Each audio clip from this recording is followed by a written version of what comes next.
Look at the human body. Really look at it. It is an engineering masterpiece designed for one specific purpose: movement. For 2 million years, your ancestors were Homo erectus, the upright man. They walked, ran, squatted, and hunted. Their entire skeletal structure evolved to fight gravity in a vertical position. But in the last 100 years, we have voluntarily devolved. We have become Homo Sedens, the sitting man.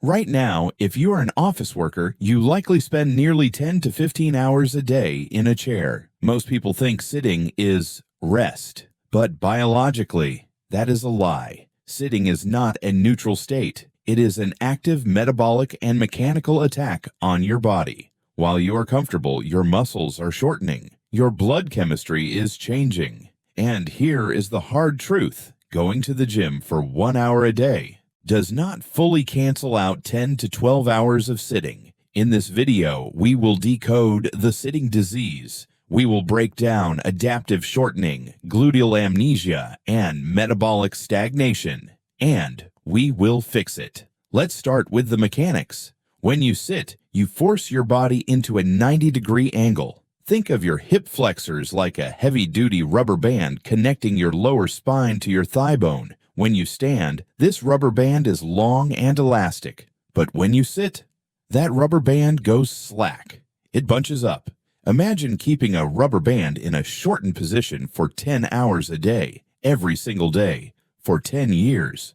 What happens? It loses its elasticity. It undergoes adaptive shortening. The tissue physically remodels itself to be shorter. This doesn't happen overnight, but after just 6 months of sitting 8+ hours daily, measurable shortening begins. After 5 years, the damage is significant. When you finally stand up, that rubber band refuses to stretch. It pulls your pelvis forward. This creates anterior pelvic tilt. Your gut spills out, and your lower back is forced into a deep, compressive arch. You treat the back pain, but the criminal is actually the tight hip flexor. But the mechanical damage is only half the story. The other half is neurological. This is a condition colloquially known as dead butt syndrome. It sounds like an internet meme, but it is a real neuromuscular condition properly called gluteal amnesia. First documented by spine specialist Dr. Stuart McGill, this occurs due to a law called reciprocal inhibition.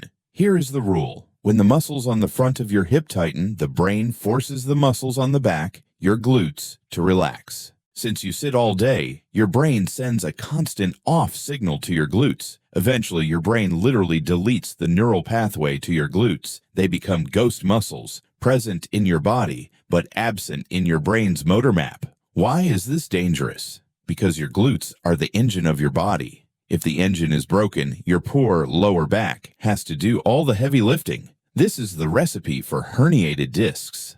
Now let's talk about the chemistry. This is the part that affects your lifespan. Remember that burger you had for lunch? The fat from that meal is circulating in your blood. Normally, your muscles produce an enzyme called lipoprotein lipase. Think of it as a vacuum cleaner that sucks that fat out of your blood and burns it for fuel. But research shows that the moment you sit down, electrical activity in your legs shuts off.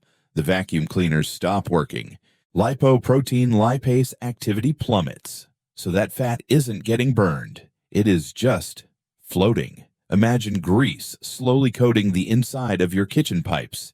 That is what is happening to your arteries right now, while you sit here watching this video.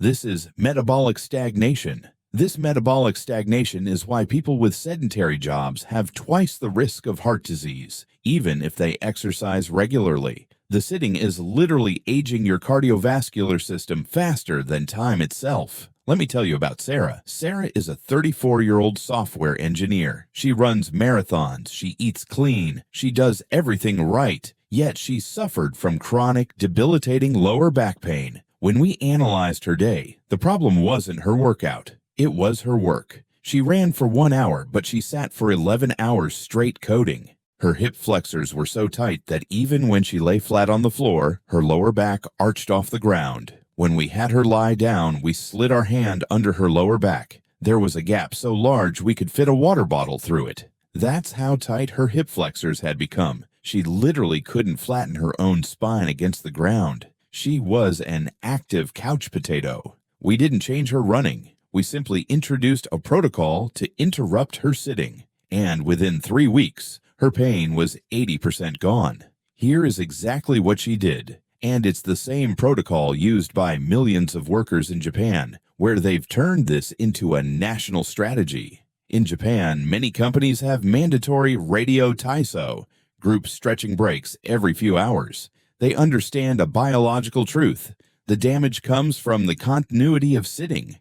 You must break the cycle. Japanese office workers have significantly lower rates of metabolic disease and back pain despite similar sitting hours to Americans. The difference: they interrupt the cycle. Here is your 3-step protocol. Step 1.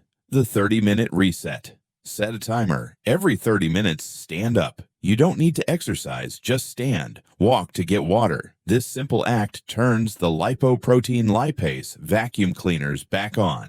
Step 2. The glute squeeze. While standing, squeeze your glutes hard for 10 seconds. Remind your brain that these muscles exist. Cure the amnesia. Don't believe this works? Here's a quick test. Stand up right now. Squeeze your glutes as hard as you can for 10 seconds. If you feel literally nothing or your glutes cramp up immediately, you've already got gluteal amnesia. That's how fast sitting damages your neurology. Step 3. The couch stretch. Do this for 2 minutes on each side every evening, ideally right when you get home from work, while your hips are still tight. This is your daily undo button for 8 hours of sitting. This is the only way to lengthen that rubber band and release your spine. The human body is resilient. It can recover, but you have to change the input. Here is my challenge to you. For the next 7 days, set a timer. Stand up every 30 minutes. That's it. Then come back to this video and leave a comment. Did your back pain improve? Did your energy levels change? Did you notice less afternoon fatigue? Did you stand up right now and realize how tight your hips actually are? Tell me in the comments. I'm genuinely curious. I read every single comment and I want to hear your results. Now stand up. Do one couch stretch right now. And I'll see you in the next video, where we decode why 90% of people breathe wrong and how it is destroying your sleep quality. Subscribe so you don't miss it. Don't let the chair win.